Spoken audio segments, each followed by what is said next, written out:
Hello, my name is Yihao. I'm an assistant researcher and a postdoctoral fellowship at the Peking University in the People's Republic of China.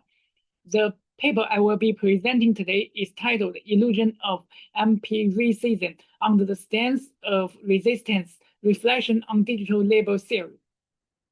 And I will now share with you my slide.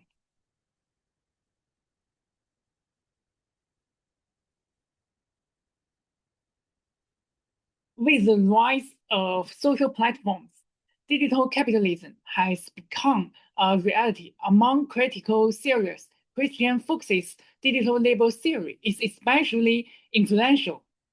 He argues that our unpaired online activity, posting, liking, browsing, that produces surplus value for platforms.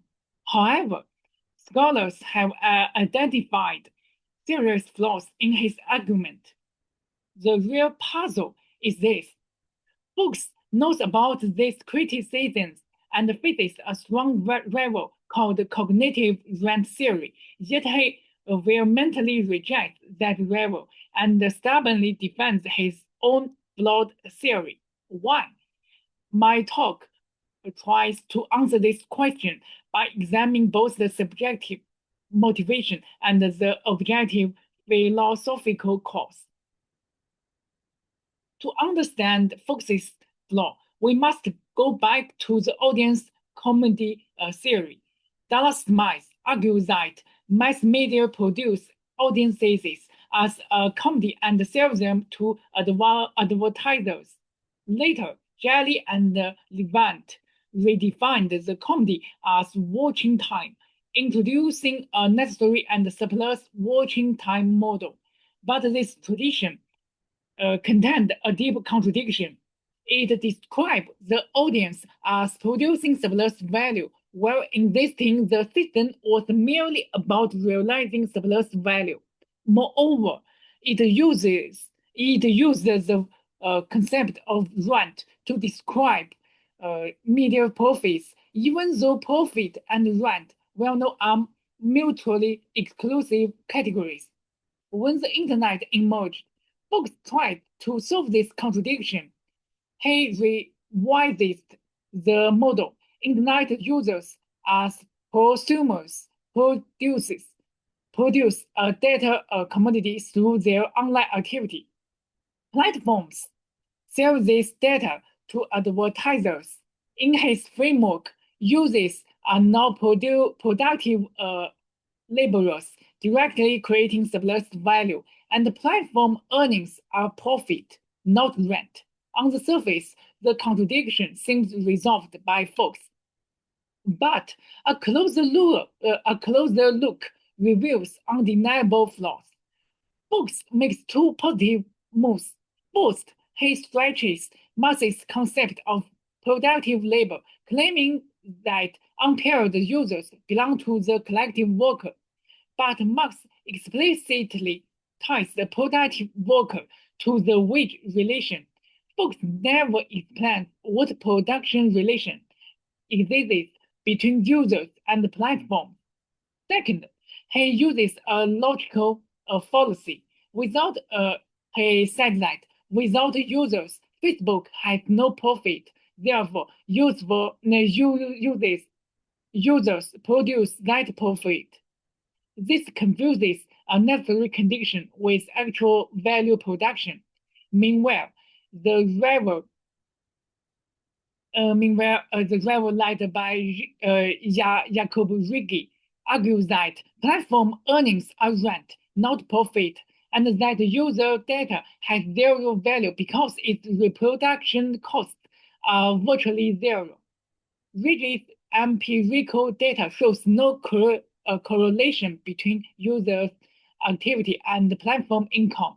Crucially, Fuchs refuses to engage his challenge.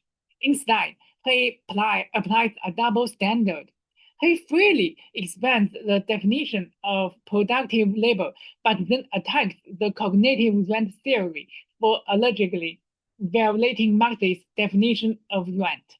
His defense remains unconvincing. So, Why does Fox cling to such a flawed theory? The subjective motivation is his uncompromising stance of resistance, which I fully respect. For Fuchs, the concept of productive labor is not just an analytical, it is a political concept also. Its purpose is to identify who has the power and the capacity for revolutionary struggle against the capitalism. He believes that if we treat digital labor as productive, we combine the wage labor fetishism and give billions of users the legitimacy to resist, even to go on strike against the social media. By contrast, he sees the cognitive rent theory as political dangerous. It paints users as unproductive parasites and destroys solidarity with traditional workers. So, for folks, rejecting the rent theory is not about theoretical accuracy. It is about preserving the revolutionary potential of Internet users. His stance, though sympathetic, drives him to sacrifice rigor for political mobilization. This conflict between stance and theory has a deeper objective cause, the illusion of empiricism. Fox cannot distinguish essence from essence. He presents a single circuit. Users produce data. Platforms sell it. Advertisers place ads. Users click. It looks like a complete process of capital accumulation, but the cognitive rent theory exposes this as a mere illusion. This is exactly what Marx called the era of personification, taking surface roles as the essence of economic relations.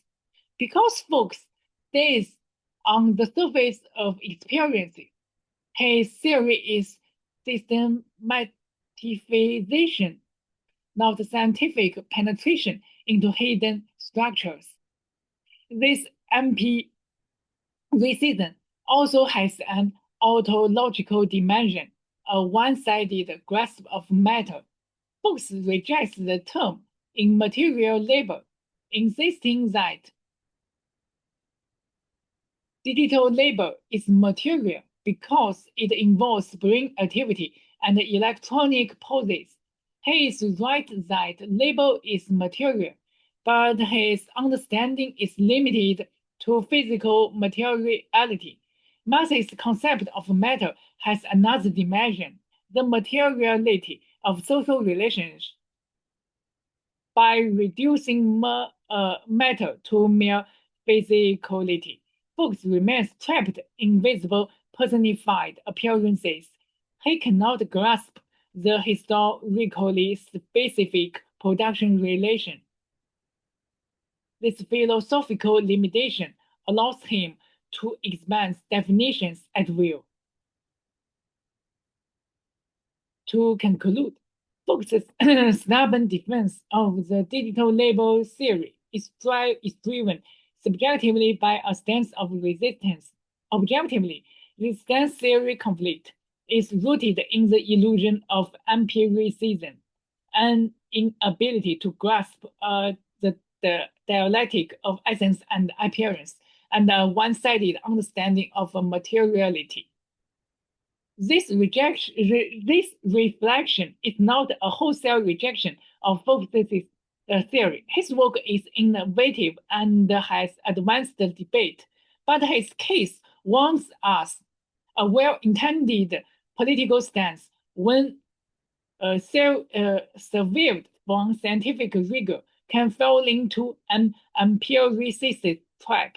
Only by adhering to Marxist scientific method and the full concept of material can we truly comprehend the social reality of digital capitalism. Thank you for attention and listening.